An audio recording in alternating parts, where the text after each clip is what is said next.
Yeah, hey everyone, Brian with you from TheGameCommon, and we are doing more AI-only battles in Civ 6, continuing with our second knockout round, and yeah, it might be over here pretty quick, because some of these players are just not doing too hot right now. So, let's see, we had everyone in a Dark Age except Gorgo and Genghis Khan. Currently, at the bottom, we have Cyrus and we have Peter with Canada, China, and America and Korea, all pretty close by. You know, I forgot about Korea, actually, last episode when I was talking about... civs that are really close to probably going to get eliminated. I actually would probably say Korea's probably going to get, they'll probably be one of the ones eliminated versus US, just because they already lost so much. I mean, they pretty much aren't going to be able to get their capital back. They do have another city popping out. They also have crossbows, but so does Mapuche. What's her science looking right? She's at 35, Lataro's at 44, so a little bit ahead. Military emergency passed against China, which is interesting. So China is now at war with Cyrus across the world, Teddy across the world, Tomarus, who is right next door. Okay, so the Tomarus China attack might be interesting. All right, so we have a very intriguing game going right now. Not just because like everyone's doing so well and we got some really good competition. It's more the exact opposite of that. Everyone's doing pretty crap, and it's gonna be interesting to see what ends up happening. Brussels got conquered by Mongolia. Mongolia and Mapuche might end up fighting at some point, which would be the one thing that might save Korea from here on out. Korea, where did you do with your settler? She had that settler. Where did it just go? I have no idea. Oh, right here. Okay. So she's going to put another city in the snow. She might have enough snow locations for cities that she might be okay, especially since Teddy seems absolutely... He's just like, screw it. We're doing a one-city challenge, man. We're doing a one-city challenge, and we're only going to build scouts. Okay, all the power to you. Russia officially got a second town down. And they have a settler here who is probably going to get conquered. Nope, he ended up being able to retreat it. Sumeria does have crossbows. Let's see, Sumeria, what's your science looking at? 60, so he has really good science right now. Russia's only at 20. So Korea is going to be able to outpace Russia militarily. At least with like better units. The question is he going to actually be able to focus fire these units? Where are you building the encampment? That's a pretty crazy good spot for the encampment, because it's going to be able to put a lot of pressure on Moscow. He's going to be able to keep a catapult there and shoot Moscow and stuff like that. Gorgo is just going crazy at this point. She's looking pretty strong. Scythia is currently launching her attack on Xi'an and the rest of China. Right now, China seems to be pretty okay. And in fact, I think China's out of, I was going to say he's out of the danger range. Right now, it's between Teddy and Russia. So Korea's out of the danger range. Yes, still by quite a bit. Wonder why. What does she have going for her? So... obviously, empire size a little bit bigger. Civics, she's doing really good on religion. Or sorry, civics, culture. Great people, she has one more. Religion, she doesn't have any. Technology, she's kicking butt in. And wonder, she has none. In era score, she's a little weaker. So essentially, it's basically just her science and culture right now. Persia's trying to get a city down here in the snow. Okay. I don't know that's going to be able to shave you. Mapuche eventually is going to be able to take these towns. I'm actually surprised they're not flipping. Yeah, I feel like they should be flipping. The fact that they have walls now, that's going to be pretty hard to grab. But if he can grab a Shushan? Shishan? Whatever, then he's going to, then he should be able to loyalty flip the capital. Should be able to. Mongolia still is holding off on finishing off Persia. He's not at war with anyone either, which is a little weird. Teddy's still just doing Teddy things. I have no idea what he's doing. Did he move the... where did the settler go? What? Alright, he's going all the way down here. Theoretically, that works. There's not going to be really any loyalty pressure over here. So, sure. I guess that's better than I thought he was thinking... I thought he was thinking over here, which that island is probably okay, maybe. Everywhere else seemed pretty bad. Yeah, whoops. 4. Negative 20. Nah. No, that island wouldn't have been okay. All right. China has still managed to survive, taking very little damage here. They look like they're going to be able to survive the Scythian hordes at this point. Now, the question is whether or not Greece is going to end up declaring. Greece is at war with Mapuche. Don't really see that really happening much. Mapuche really doesn't see that happening much either because he hasn't really moved too many troops that way yet. Mongolia, or sorry, Persia has popped out their immortals. Once again, not super helpful though. Are you at war with Teddy? No. Was there a flood or something? Who are you fighting, Teddy? Embassy already. Dang, dude, Gorgo. You're at war with China. I wonder why he took damage over there, though. So let's see. She's at only 19 culture, but she had embassies. Oh, that's Thomas Brian. 92. That makes more sense. I was like, dang, she must have gotten a lot for killing units, man. So she's kind of running away with the culture game. Kind of. Not a whole lot, though. And the thing is, at this point, like, she's definitely safe. Same thing with Mapuche. They're definitely going to be safe. Sumeria. Ooh, Mongolia declared on Sumeria. Yee, okay. So there's a hopeful moment now for Russia, who I think is probably moved past America now with 3 cities. Nah, not quite. But that 4th city will definitely be yes, just because of how much territory. Dude, all you had to do, Teddy, was just throw a 2nd city down. Like, seriously. Where are you going, buddy? Where are you going? You had all this here, and instead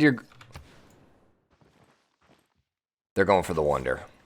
They're going for the wonder. My gosh. I don't know. You know why? Because it gives faith, and Teddy's really focused on faith, I think, because he got the religion. I think this Teddy is a little more faith-focused than normal. I bet you that's what's happening. Man, dude. Canada's actually carved out himself a nice little empire here in the middle. Sumeria being at war with Mongolia is pretty catastrophic because he doesn't really have any troops right now. He does have crossbows, which are going to help, but he's going to get absolutely crapped on here pretty quickly. He's probably going to lose his settler, too. Never mind. Mongolia just kind of bypassed it. I mean, that settler's just, like, wide open for the taking. He might be putting a city here. Yeah, he's probably putting a city in one of these 3 spots, I would think. Which that city's going to get instantly conquered, I would think, too. Like, these knights are just really, really high level. Nope, you're running away. Yeah, these knights are just, like, going to be really good. So, interesting. I wonder if that maybe puts Sumeria on the clock. I wouldn't think so, but perhaps. Perhaps. Dude, these free cities, man, they're going crazy. They even have a free city settler. They're expanding their empire. Can we get a whole nother empire going? Yeah, America is going for Crater Lake. Please go on this side so at least you don't instantly flip, man. That's all I can ask. Whatever, just pick one of these. I'm not even going to worry about those. Because I don't really know what the AI is going to vote for on that, so. Jade and militaristic, okay. I should have voted double. That's the only one I should have done, but whatever. I hope I didn't vote for Jade.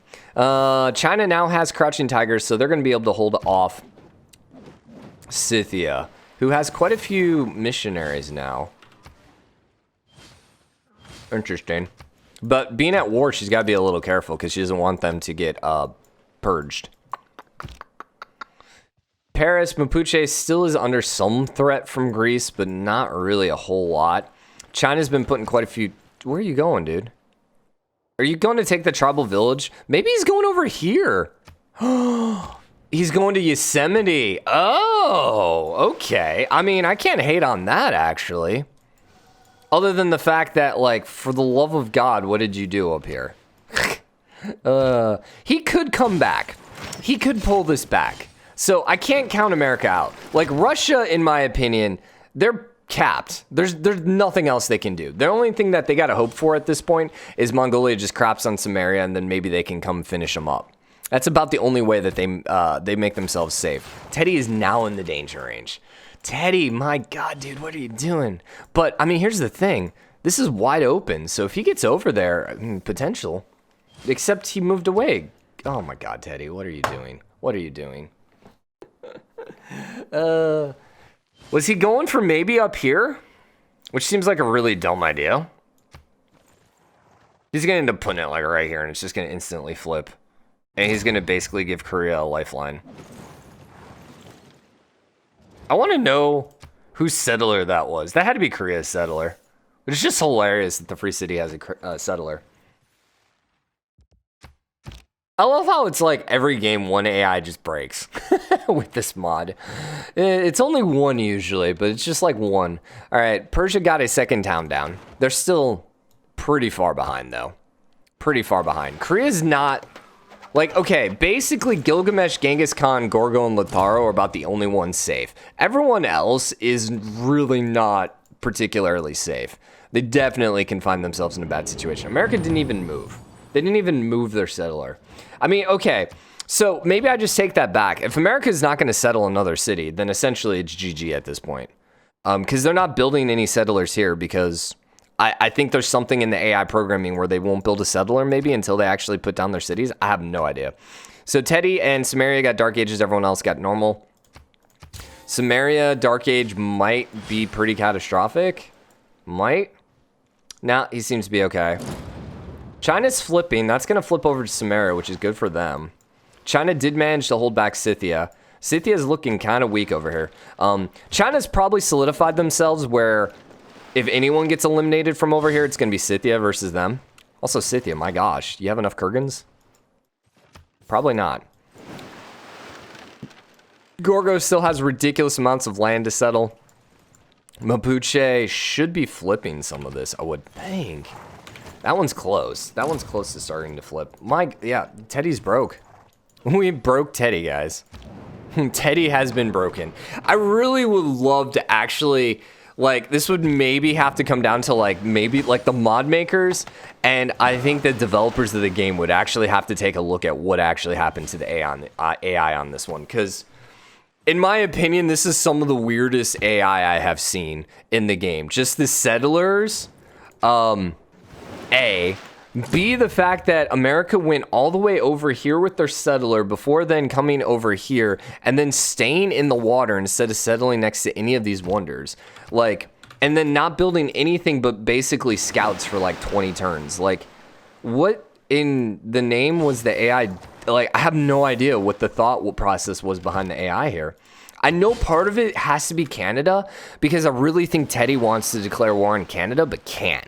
And I don't think the AI is able to recognize, oh, I have to denounce them before I can declare war. I think the AI is like, hit the declare war button. It's not working. What's happening? Pop out more troops. Keep spamming the button. I think that's kind of how the AI works, which, I mean, it's understandable. Like, it's only 2019, almost 2020. What the heck? Now, in 2025, our AI better be able to declare freaking war, man. Come on. Civ 7. Civ 7 better make us, better have the AI that know how to declare war. Kind of joking, because, you know. Like, we're going to make fun of AI, especially in video games, until the day that the AI basically conquers and kills us all. You know, it's just going to be one of those things. So, Teddy is basically just screwing himself. Like, at this point, I'm not saying we're going to wrap this up. We're definitely going to go to 225, but I just, like, unless Teddy actually builds a second city, yeah.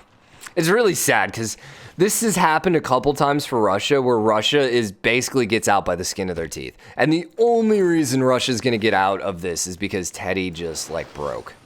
And, well, Persia got screwed, because they spawned on Mongolia. The only other thing that could maybe save Teddy would be Korea just getting wrapped up and murdered. Are you at war? Yeah, you're at war with Lautaro. The only way I imagine that's going to happen is if these end up flipping over to Mapuche. If Mapuche can grab these guys, he might then start focusing on the rest of Korea. More likely, though, he's probably not, because he already has her capital, or he would already have her capital. Yeah, he's only at war with Gorgo. That's the other thing. As long as he's at war with Gorgo. Yeah. He does have his unique unit now. So he does have the Malin Raider, so he maybe could actually do some loyalty flipping with it. Maybe. Teddy's still broke. Teddy's still broke. Is he actually moving his troops? He's building Mount St. Michel.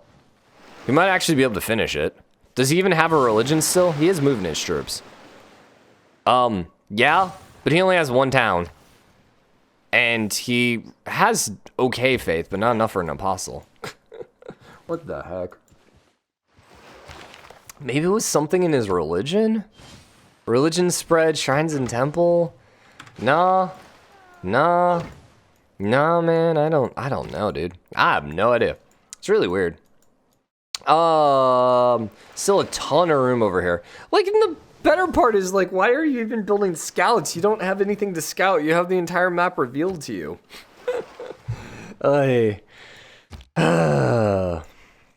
It's like, honestly, it's like raising a puppy. You know, I'm just gonna throw that out there. You're like, what the heck are you doing, puppy? Like, she's like, bark, bark, bark, bark. You have me trapped. And I'm like, no, literally, you have to walk 2 feet to your left, and then all of a sudden you can get out.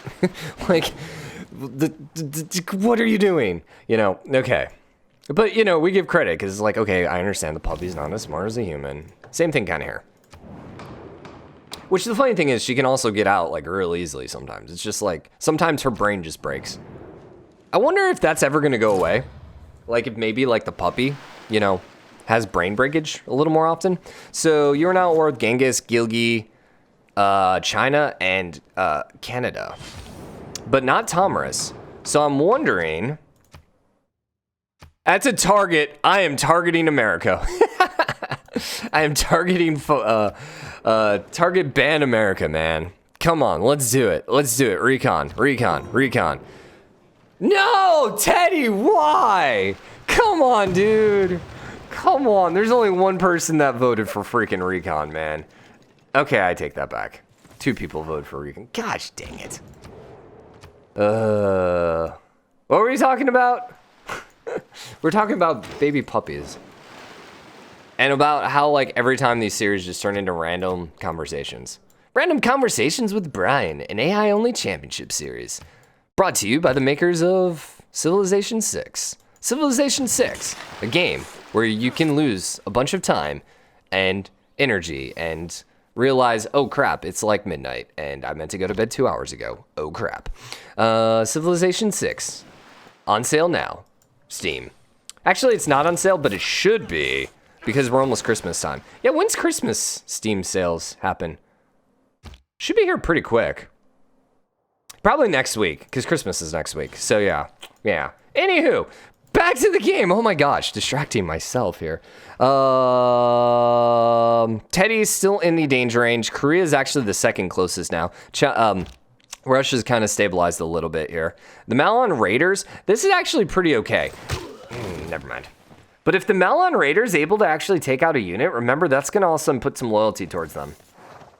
So, we'll see if that happens. The only thing I can see happening to eliminate Korea is if Mapuche kills him.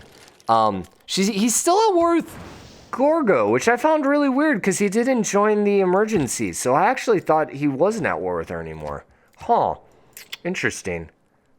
Oh my gosh. I was just thinking about World of Warcraft. In the back of my head while I was talking, I'm like, man, I kind of want to play World of Warcraft. No, Brian, you broke the addiction a second time. You're not going to get re-addicted. I refuse. Yeah, I got to, like level 40, and I basically just kind of gave up. It got a little too grindy. I just don't have time for it. What I really kind of would be interested in getting back and playing would be Star Wars The Old Republic, but I've never actually been able to max out a character in that game because I always just get bored with it. Even though, like, I love the stories and stuff like that, it's too much time, man. I'm not a young pup anymore who has so much time. If I could actually have the dog hang out with me in the office, I could do these random things. Random Conversations with Brian, brought to you by Civilization 6. Okay. Anywho, I mean, there's not really a whole lot happening right now. I mean, Gorgo's at war with the entire world, but, like, let's be honest, I'm not really too concerned about Gorgo losing anything because, like, well, who's she going to lose to? She has ridiculous amount of culture right now. She's probably popping out amazing amounts of wonders. The only thing that maybe could matter would have been the Mongolia War, but it looks like that war probably passed. Yeah, it looks like that war passed because Mongolia is now at war with Gorgo.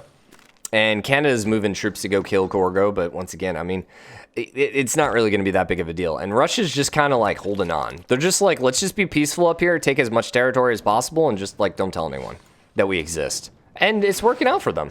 Now the question is Persia being able to make a comeback here? Kind of. They're not too far out of it. So, Teddy still hasn't moved.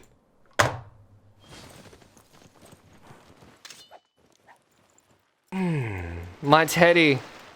My heart, Teddy. My American buddy. Dude, I love you, buddy. You gotta move your... You gotta go put a city down. Seriously, like one freaking city and you pass Korea. This is tales of mediocrity. All you need is just one freaking town. Just build another settler. Just conquer Cardiff. Just do something. My gosh. A religious emergency passed against... Interesting, Russia. Wonder who's Russia's flipping. Sumeria. Sorry, Sumeria. So there goes Sumeria's religion then. For the most part. We're going to wrap this episode up when we get to the end of the era here in 3 turns. And what are we hoping for? I don't know. Okay, and I'm hoping as an American, you know, I know if you're like Korean, you would definitely be rooting for America and their plight to continue because, hey, if they suck, or even Russia, you know, if they continue to suck, we're safe. Or basically anyone else that's in the danger range. As an American who, you know, kind of is cheering for America, but also I understand America's not the best civ in the game other than the fact that they're super aggressive. And so that usually helps them get pretty decent until they do something completely stupid like this. What are we hoping for? Being able to spread the religion would help, but they just, with one city, they're never going to have enough religion to get multiple apostles. So that's kind of like not really a good long-term plan. Essentially, we need them to declare on Cardiff. All right, we need them to declare on Jerusalem. But see, it's faith-based, and they probably don't want to do that because they're getting extra faith from it. Maybe Canada, but see, here's the thing. I think Canada could probably even fight them. 660 to 868. Yeah, like, I don't think you could take anything from Canada. So essentially, the only thing we're hoping for at this point is build a mother freaking settler. And then you can settle another city or just go somewhere. Please. It's not looking good. Not looking good. So, Teddy ended up with a normal age, though. Persia, Tamaris, Korea, China, and Russia, I don't know why I said China there, all ended up in a dark age. So that means Korea. Oh, actually, that's the other thing you're hoping for. Mapuche to finish off Korea. But see, Korea is actually building towns, and they also have their Hawacha now. So things are looking pretty good. This is actually really interesting. So they ended up suzeraning Geneva. Then they upgraded their archers to Hawachas. So then what happens? Are they going to go back to archers? Or are they going to be field cannons? They're probably going to become field cannons, would be my assumption, right? She's building a wonder. She can't finish Big Ben. If she finishes Big Ben, that might just be the death knell for America. She's the only one building it. Wow. What's her science at? 107. Passive, man. Freaking passive Korea buffs, man, are just absolutely keeping her in the game. All right, hope you guys enjoyed the episode. If you did, drop a like, comment, let me know what you think. As always, hit the subscribe button, join the game, comment, show your support. Next episode, we're coming down to the final, I guess, episode of this knockout round, and then we got a couple more knockout rounds after that. So anyways, I was like, I don't know what I was trying to say there, but I'll see you guys later. Bye, everyone.